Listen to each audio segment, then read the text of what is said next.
Hi, I'm Haley Hart Rashenko. I work for the city of Moose Jaw, and this month is Indigenous History Month. So of course I came straight to Darrell Hawman of the new Southern Plains Metis Local 160 right here in Moose Jaw, and you just have, an amazing amount of stories to tell and pass on. So I was just hoping that you would highlight one for us. Okay, if you're going to tell the story of the Métis, you actually have to start with the fur trade. And the fur trade west of Winnipeg, I always say west of Winnipeg, was started when Charles VI, king, gave a land grant to his nephew called Rupert. And it created Rupert's land. And I don't believe the king in England knew what he was giving away at the time, but he just said all the waters that flow into the Hudson Bay River, or flow into the Hudson Bay, which leads out to the Atlantic Ocean. And it turns out you're talking about a land grab that's probably 3 times the size of most of the cities or the countries in Europe. But that's what established Rupert's land. And Rupert's land was there to trade for. There was a fort system set up where they would go from one fort to another fort to another fort, and they would travel through those forts and drop off trade goods. Originally by what they called a freighter canoe or a Chippewa canoe. It was about a 20, 25, 30-foot long canoe, could hold about 2,000 pounds plus the men. And they would paddle their way up these rivers and along from fort to fort, and then they would supply the fort with the goods that they had and pick up the furs. And then of course they would reverse and go back. And as they established this fort system, they had funny names like Winnipeg, Calgary, Edmonton, Fort Carleton, Fort Prince Albert. There's several, all of what we consider major cities today. Originally, where a lot of them were Métis trading posts to start with. So that went on for a fair long time, but they found out what the problem was is that there wasn't enough food energy. The guys that were canoeing out and working hard didn't have time to stop and to fish. So they sequestered some people to go buffalo hunting. And they would go out on the prairies with Red River carts and do the buffalo hunt 2 a year and make a product called pemmican. And I call pemmican actually the original hamburger of the prairies. There were no cows and no cattle and none of that. There was vast herds, some 30 million animals between Texas and North Battleford, Saskatchewan, basically, and then there's wood bison north of that.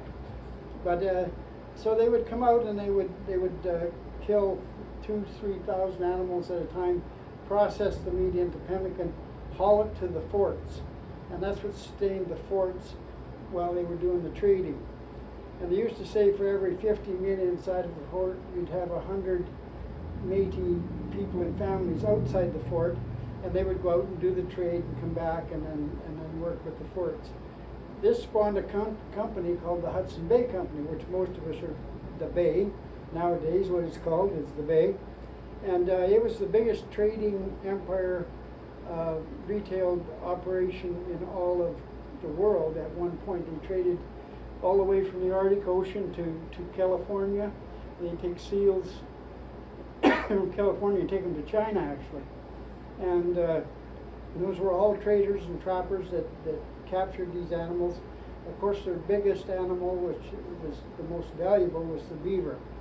And it was valued both for its fur to make clothing out of, but also to make hats.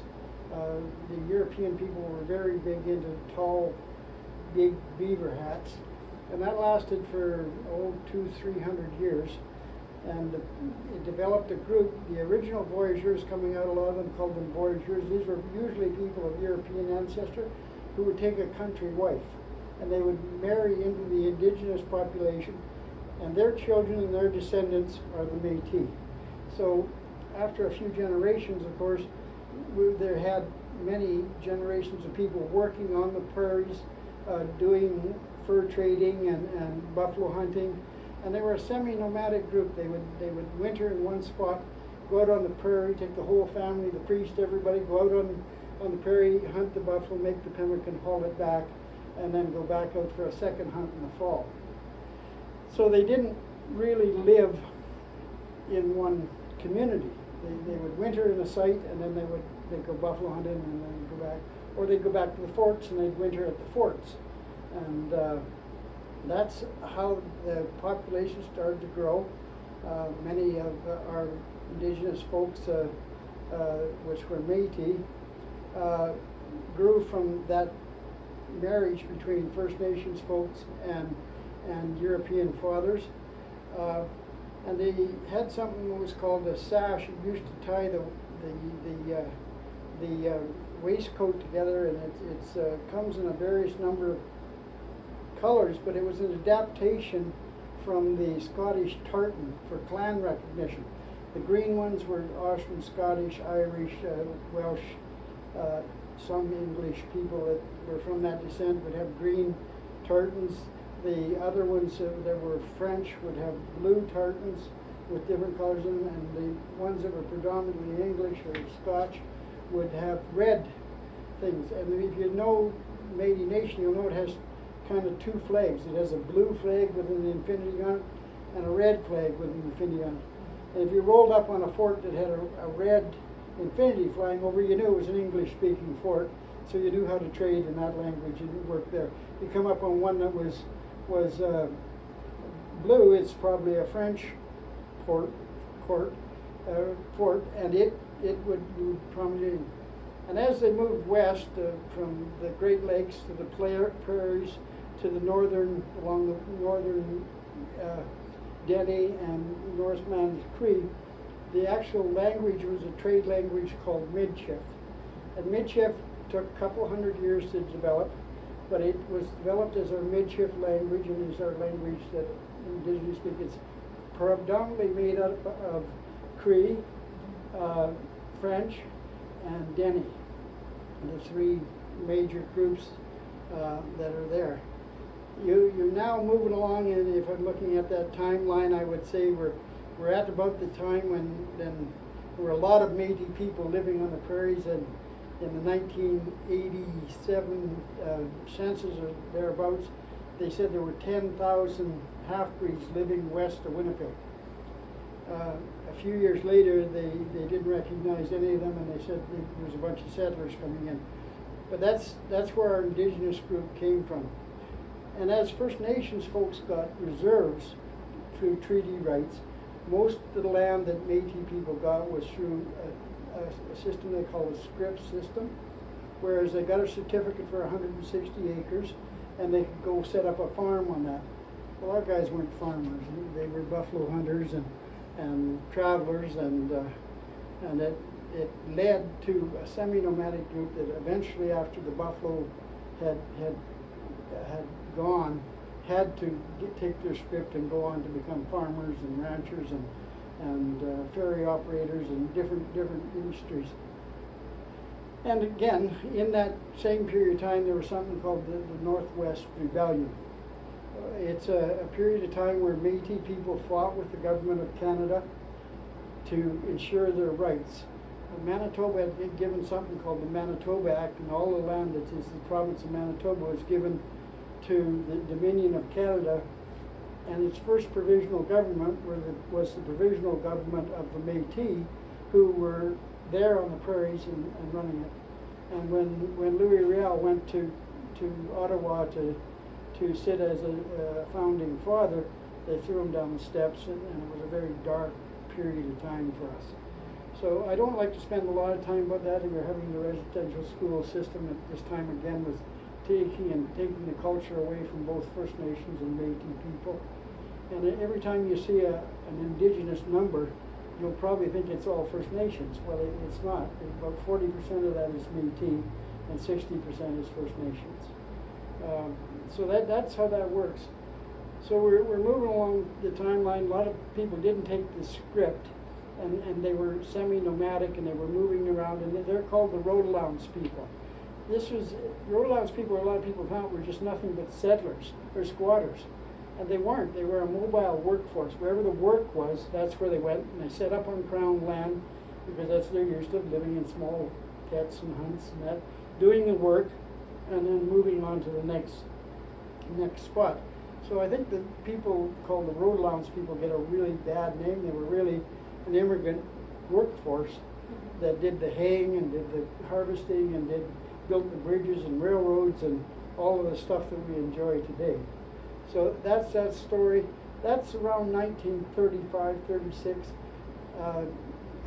The Métis Nation itself now organized around a system that they could see out there, which was the labor movement, which was organizing into locals to get workers' rights.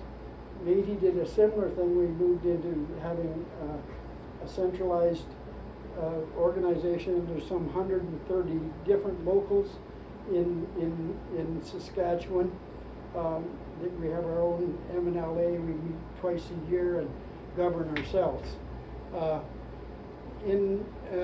moving along the timeline again. You get down to about 1985, and this is when Canada brought the Constitution home from England. And in one of the sections in the Constitution they negotiated was something called Indigenous rights.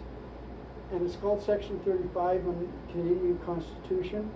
And it guarantees certain things for descendants of First Nations and Métis and Inuit people, the three groups that are recognized under the Charter and under the as Indigenous. So all your rights from that, a modern adaptation of that has been the UNDRIP, the United Nations Declaration of Indigenous People, which I think will replace some of the treaties and some of the stuff, something like the Indian Act, which was really a document that was made to eliminate the red man off of this soil. So I'm hopeful that we'll be able to negotiate good treaties, work in good faith, and live in Canada in peace and harmony like we have for many, many years. And that's about the story right up to about 1935 or 1985, and that's about all I think I'm going to say for today. Well, thank you so much for sharing that with us. I know you guys do a lot of classes and programs and things like that to teach the language, to teach jigging, those sorts of things. Where can people go for information on that? You can get a hold of us here at our office. You're sitting in what we call our heritage room. But we have a classroom where we do crafts, and we have a front area and that where we meet and greet people. And it's 310 Main Street North. And or see us on Facebook under New Southern Plains Metis Local. And anybody who wants to drop in can drop in and say hello. Awesome. Well, thank you so much for your time, Darrell. I really appreciate it. And as mentioned, Darrell, you have so much information and so many stories to pass along. So I just really appreciate you taking the time to talk with me. That's a quick overview. If you were to take the time, they have a story around the locals. Don't get him started because he'll talk forever. So I'll leave it at that. Awesome. Thank you so much. Okay. Bye-bye.